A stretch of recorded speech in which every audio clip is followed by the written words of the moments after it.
Et c'est parti, on va créer ensemble un clic droit personnalisé. On va ouvrir un menu qui va nous servir à changer la couleur de fond. Bon, c'était juste pour créer comme ça des petites fonctionnalités. Et en tout cas, créer un menu ici au clic droit personnalisé, c'est assez sympa, ça peut être utile dans des applications web. On le voit sur Google Drive par exemple, sur Figma, ce genre de choses. Dès que vous avez une application un petit peu complexe, par exemple si vous voulez créer une application web du montage vidéo, par exemple montage vidéo sur navigateur, vous pouvez avoir un clic droit, ça peut être assez utile de montrer plein de petites fonctionnalités comme ça. Attention cependant, on est habitué au clic droit classique, quand on fait un clic droit comme ça sur une page, ça va nous afficher un certain menu, donc avant de faire ça, soyez quand même sûr de ce que vous faites. C'est quand même, en termes d'UX, c'est quand même quelque chose de spécial comme ça, de remplacer une fonctionnalité qui est disponible nativement. Ok, je vous mets le code source en description, vous pouvez le télécharger, vous avez le code source et un dossier starter si vous voulez coder avec moi. Donc vous allez arriver sur quelque chose comme ça. Voilà. Vous pouvez ouvrir l'index HTML ici, clic droit, Open with React Server. Vous ouvrez les trois fichiers et on va pouvoir le coder ensemble. Donc il nous faut quoi en premier? Il nous faut un menu personnalisé. On va s'en servir pour remplacer le menu qu'il y a de manière native. On se crée un bouton ici, avec écrit orange à l'intérieur, Shift Alt flèche du bas. On va s'écrire donc vert, bleu et violet. Ok. On a notre pseudo menu personnalisé juste ici, mais il va falloir le styliser. On vient là, on a un simple reset CSS, et on a un fond de femme, background color. Rien de bien compliqué. On vient ici faire custom menu. Donc de base, on va le cacher avec display none, et il sera caché comme ça. Vu qu'on est en train de le styliser, on va mettre ça en commentaire pour l'instant, avec CTRL 2 points. On met une width de 200 pixels en absolu. Pourquoi pas, pour faire un menu comme ça avec tout le temps la même largeur. Box shadow pour le faire un peu ressortir. On imagine qu'on a un fond clair, donc box shadow. 0 sur X, 5 pixels sur Y. 15 pixels de flou. Et ici, 1, 1, 1, 1, 1, 1. Donc 6 fois 1. Et 8C comme ça. 8C. Super.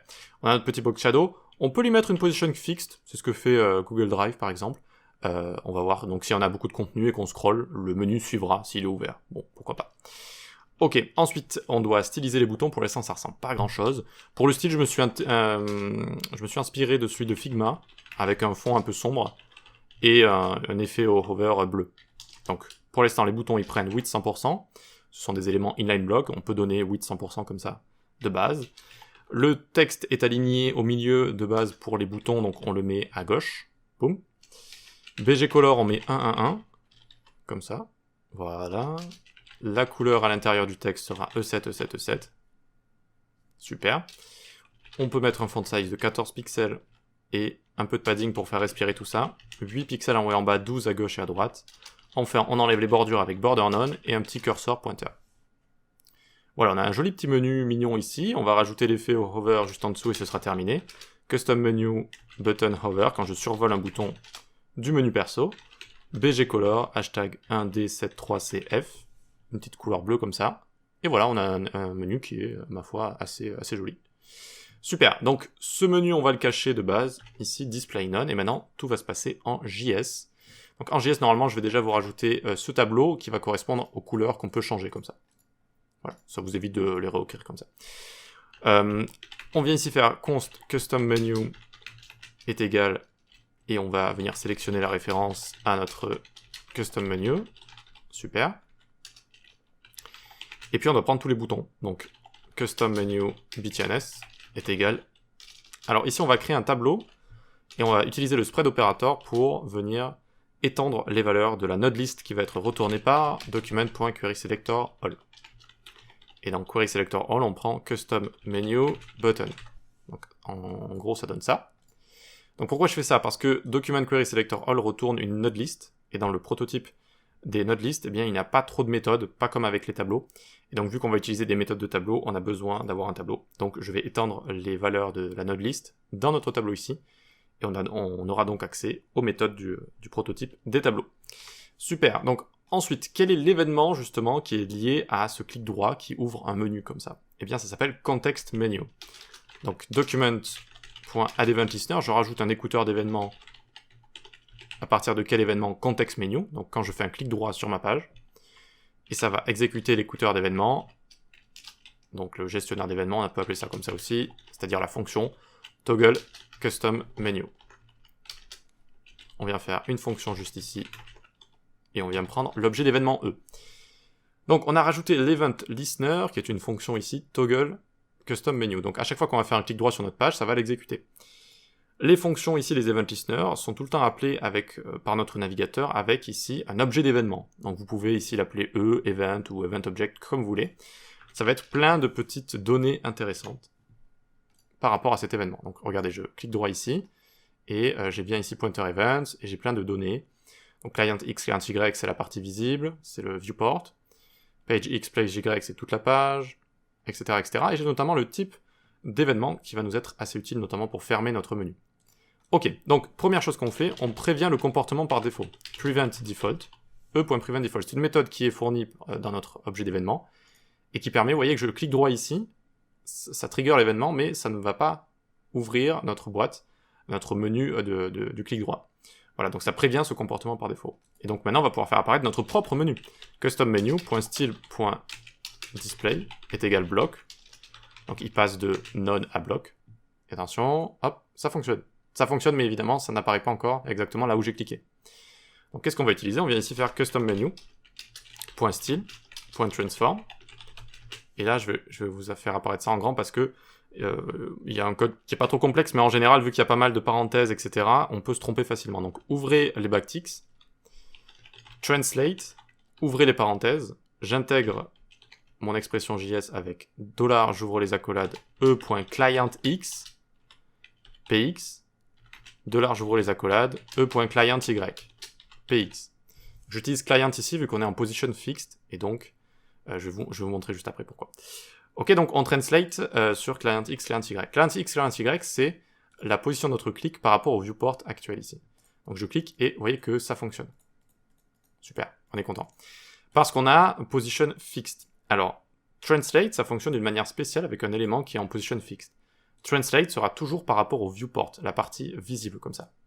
Si on n'a pas translate, ça peut être possible, on peut choisir de ne pas avoir translate. À ce moment-là, il faudrait changer par page X, page Y. Voilà.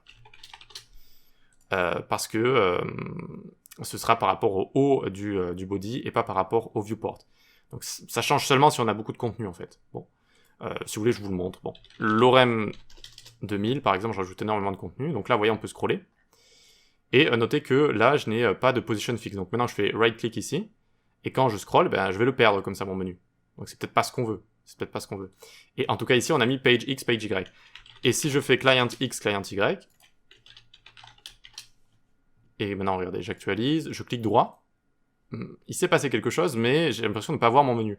Parce que c'est par rapport, hop, à mon client X, client Y qu'on a juste ici, c'est-à-dire par rapport au viewport. Donc le viewport, c'est la partie visible juste là. Donc quand vous êtes en bas, c'est toujours cette même partie visible qu'on voit là. Donc en fait, ça l'a placé par rapport à la partie visible, comme si j'étais tout en haut du coup. Voilà, ça l'a placé ici. Voilà, donc ça peut être un problème si vous n'êtes pas en position fixed. Ici, j'ai rajouté position fixed. Du coup, ça ne va plus poser problème, je l'ouvre, et ça scroll, ça continue avec moi comme ça. Voilà. Ok, bon, c'était un problème, j'étais peut-être pas obligé de vous l'expliquer, j'espère que je vous ai pas trop embrouillé avec tout ça. En tout cas, si vous utilisez fixed, utilisez client. Si vous n'utilisez pas fixed, utilisez page X, page Y. Voilà, c'est tout. Ok, donc maintenant qu'on a fait ça, il faut le faire disparaître. Quand je vais, en fait, clic gauche. Quand je vais clic gauche, soit sur une fonctionnalité, soit ailleurs, j'ai envie de le fermer. C'est comme ça que ça fonctionne. Donc qu'est-ce qu'on peut faire ici? Bien, document.addEventListener, clic, toggle custom menu. Donc ça va également, vous voyez, déclencher la même fonction. Donc maintenant, grâce à mon objet d'événement E, encore, je vais dire que si e.type est égal context menu, alors je fais tout ce que j'ai à faire avec mon ouverture de context menu. Sinon, on peut mettre un else if ici, e.type est égal, clic. Je fais autre chose, qu'est-ce que je fais? Eh bien, je peux copier cette ligne. Pour copier une ligne avec VS Code, vous n'êtes pas obligé de faire tout ça, vous pouvez juste cliquer sur une ligne, CTRL-C, CTRL-V comme ça. Eh bien, je le ferme en fait, voilà. Donc si c'est un clic, regardez, clic droit, pardon, ici ça l'ouvre, clic gauche, ça le ferme. Clic droit, clic gauche, clic droit, clic gauche. Et clic gauche également sur une des fonctionnalités ici, vous voyez. Donc pour l'instant, on n'a pas encore ajouté d'événement pour ces boutons, mais vous voyez que ça ferme déjà le menu même si je clique sur un bouton. Voilà. Ok, donc e.type ici, on aurait pu mettre juste un else là, c'est vrai, mais quand on a des informations comme ça dans nos conditions, c'est mieux quand même d'être explicite, comme ça quand je relis mon code, je peux comprendre plus facilement ce qui se passe là. Alors que sinon j'ai besoin de deviner que là j'ai le clic là, bon ça va pour cet exemple là, mais s'il y a plus de code etc ça peut être compliqué. Ok, très bien, donc on cache ça, on montre ça. Il nous manque quoi maintenant? Il nous manque eh bien, le système de changement de couleur, le système de fonctionnalité. Donc pour tous nos boutons, custom menu btns.forEach, je vais exécuter une fonction callback qui va servir à rajouter un event listener, donc add event listener. Le clic, quand je vais cliquer sur ces boutons, je vais déclencher la fonction change bg color. Je viens me créer change bg color juste là, comme ça. Comprenez le forEach ici, pour chaque bouton, je rajoute un event listener, d'accord, change bg color. Donc à chaque fois que je vais cliquer sur un bouton, ça va déclencher comme ça cette fonction.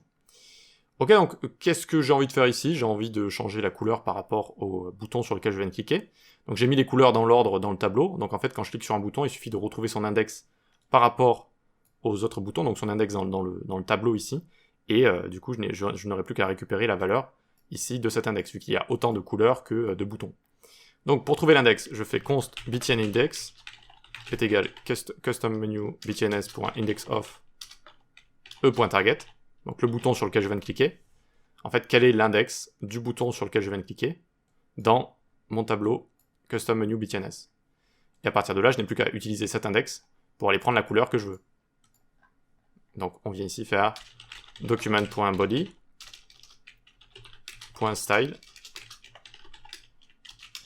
.background color est égal bgcolors de btn index.